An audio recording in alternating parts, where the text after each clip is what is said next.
حضرت حسن پر 120 شادیاں کرنے کا تاریخی جواز، یہ میں نے اس پہ ویڈیو آئی ہے، سب یہ جعلی باتیں ہیں، اس طرح کون ہو سکتا ہے؟ لوگ کہتے ہیں حضرت علی نے حضرت حسن کو اپنا جانشین بنا کر خلافت کو مملوک، بالکل غلط ہے، یہ بھی میں نے بتایا۔ مسند ابی یعلا میں حدیث موجود ہے، حضرت علی کو جب زخم لگا ہے تو آلموسٹ 1.5-2 ہفتے وہ زندہ رہے ہیں، اور اس کے بعد انہوں نے خطبہ دیا ہے اسی حالت میں، سر پہ پٹی باندھے ہوئے انہوں نے باقاعدہ خطبہ دیا ہے۔ لوگوں نے کہا امیر المومنین جس نے آپ پہ حملہ کیا ہے نا، ہم اس کے گھر والوں کو بھی قتل کر دیں گے۔ تو حضرت علی نے کہا کہ نہیں، اگر میں اس زخم سے بچ گیا تو پھر میرا اختیار ہے، میں اسے معاف کروں گا، اگر میں مارا گیا تو میرے بدلے صرف اس ایک بندے کو تم نے قتل کرنا ہے، تو شرعی سزا ہے۔ لوگ کہتے ہیں حضرت علی نے معاف کیوں نہیں کیا؟ اس لیے کہ قرآن میں حکم ہے کہ قتل کے بدلے قتل والے معاملے میں معافی کی روش اختیار نہ کرو۔ وَلَكُمْ فِي الْقِصَاصِ حَيَاةٌ يَا أُولِي الْأَلْبَابِ، قصاص لینے میں پوری انسانیت کی زندگی چھپی ہے اے عقل مندو۔ قرآن صرف اجازت دیتا ہے معافی کی، لیکن کہتا ہے کہ قاتل کو معاف پھر بھی نہیں کرنا، جائز ہے لیکن پسند اللہ کو یہ ہے کہ اس کو قتل کرے۔ وَلَكُمْ فِي الْقِصَاصِ حَيَاةٌ يَا أُولِي الْأَلْبَابِ، قصاص کے اندر پوری انسانیت کی زندگی چھپی ہے۔ تو حضرت علی نے وہ کیا جو اللہ کو پسند تھا کہ ان کے قتل کے بدلے میں وہ قتل ہو، ٹھیک ہے، اور خلیفہ نہیں بنایا۔ اس وقت کسی نے کہا امیر المومنین آپ ہمیں اس طرح چھوڑ کے جا رہے ہیں؟ ان کا میں تمہیں ویسے ہی چھوڑ کے جاؤں گا جس طرح رسول اللہ چھوڑ کے گئے تھے، اور صحابہ نے مشورے سے حضرت بکر کو چنا تھا۔ میں نہیں چاہتا کہ میں اپنے مرنے کے بعد کسی کو اپنا جانشین مقرر کروں جس طرح رسول اللہ نے کیا تھا صلی اللہ علیہ وآلہ وسلم۔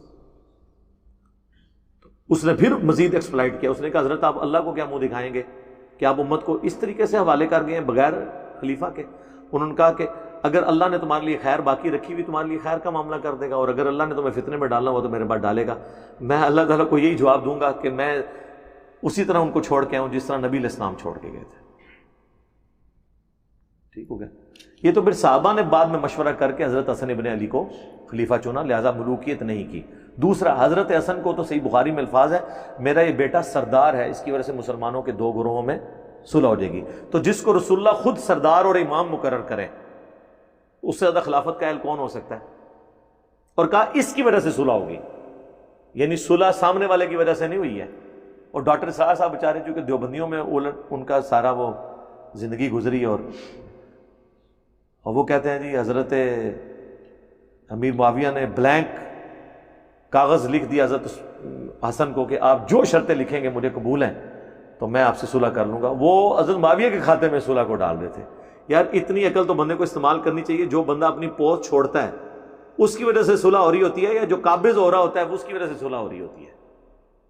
جو پوسٹ چھوڑتا ہے، اور حضور بھی کہہ رہے ہیں کہ اس کی وجہ سے صلح ہوگی، یعنی سامنے والا بندہ تو اڑا ہوگا۔ حالانکہ حضرت حسن کو اپنے ساتھیوں سے بڑی سخت تلخ باتیں سننی پڑی، اے مسلمانوں کو ذلیل کرنے والے، یہ لیکن حضرت حسن نے اس وقت دیکھا کہ اس میں بہتری ہے، تو وہ چند شرائط کے اوپر صلح ہوئی تھی۔ یہ صلح حسن ہے، اور صلح جب ہوتی ہے ٹریٹی کے تحت ہوتی ہے، اور وہ میرا کربلا والا ریسرچ پیپر پڑھ لیں، اس میں صرف ایک شرط کا پاس رکھا گیا کہ بنو ہاشم کو جو وظیفہ ملتا تھا، جو اللہ نے قرآن میں سورۃ الانفال میں مقرر کیا ہے کہ نبی کے گھر والوں کے لیے خمس ہے، وہ حضرت معاویہ پوری ایمانداری سے دیتے تھے۔ اس کے علاوہ جو باقی شرائط تھیں نا، ان میں سے کسی شرط کا پاس نہیں ہوا، بالکل اس کے 180 ڈگری چلے۔ اب یہ ایک تل ٹاپک ہے، میں اس کو ادھر ہی چھوڑتا ہوں۔